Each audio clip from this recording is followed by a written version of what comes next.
bagi seorang muslim secara pribadi individu dan nanti secara kolektif seluruhnya. Jadi ada 2 poin penting.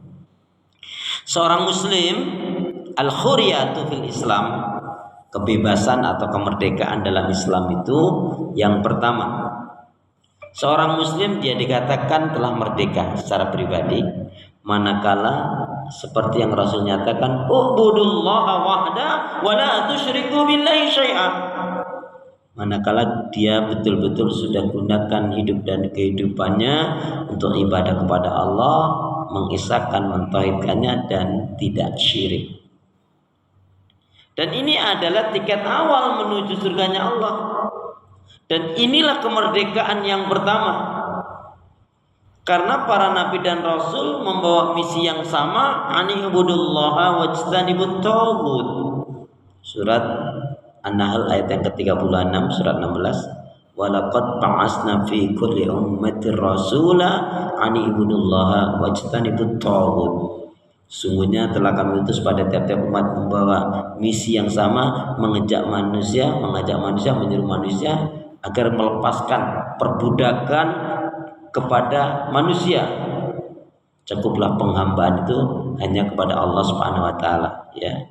Apa misinya? Yaitu beribadah kepada Allah, mentauhidkannya, tidak syirik, melepaskan belenggu-belenggu tauhid. Tauhid ini sumber kesyirikan dan kehancuran. Siapa itu tauhid? 1, iblis laknatullah. Yang kedua, para hakim yang jahat, yang zalim. Ya. Jadi kalau hari ini hakim tuh upah gajinya berapa, tapi kok punya ini punya itu, banyaknya rata-rata memang ya suap menyuap itu, nyolong menyolong korupsi itu. Sebetulnya suap menyuap itu dosa nggak sih? Dosa nggak? Nabi nggak mengatakan dosa itu, tapi Nabi mengatakan ar-rasi wal murtasi finnar. Yang menyuap dan yang disuap sama-sama di neraka. Ning Nabi nggak ngandake dosa. Tapi Nabi mengatakan yang menyuap dan yang disuap sama-sama di neraka. Berarti langsung wis rasa dosa-dosa. Ya, itu saking ya saking jahatnya perbuatan itu, ya. Kemudian tauhid itu adalah dukun-dukun para tidak normal, ya. Kemudian juga orang yang suka dikultuskan, mengkultuskan, dan segala apa saja yang menjadikan terpaling atau dapat memalingkan dari zikrullah, ibadah kepada Allah, ingat kepada Allah, itu juga tauhid dan itu harus dijauhi.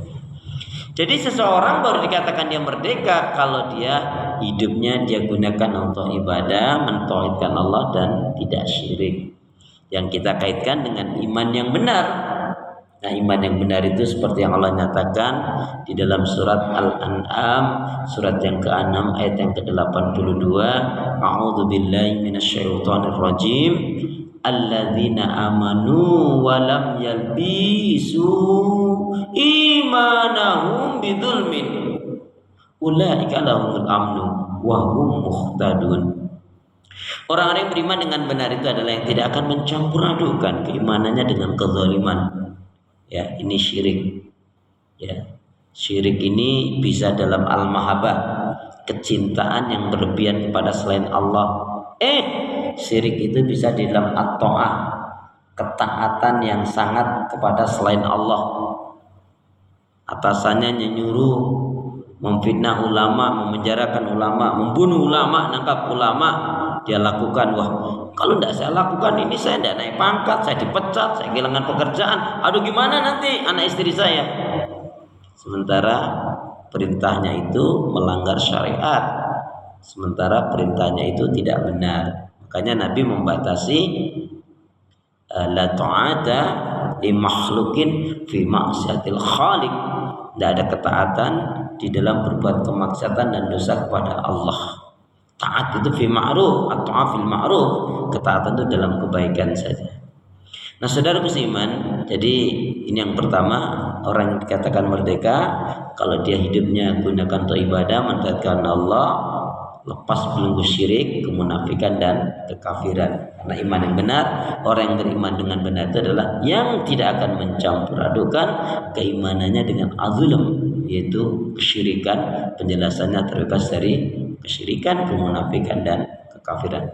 Jadi kalau hidup dan kehidupan kita itu masih dibelenggu dengan namanya kesyirikan, kemunafikan dan kekufuran, berarti belum merdeka. Nauzubillah min dzalik. Yang kedua, seseorang baru dikatakan merdeka kalau dia dalam menjalankan ibadah, ibadahnya itu terbebas dari unsur bid'ah. Ibadahnya betul-betul ikhlas lillahi ta'ala karena Allah dan ittiba'ur rasul.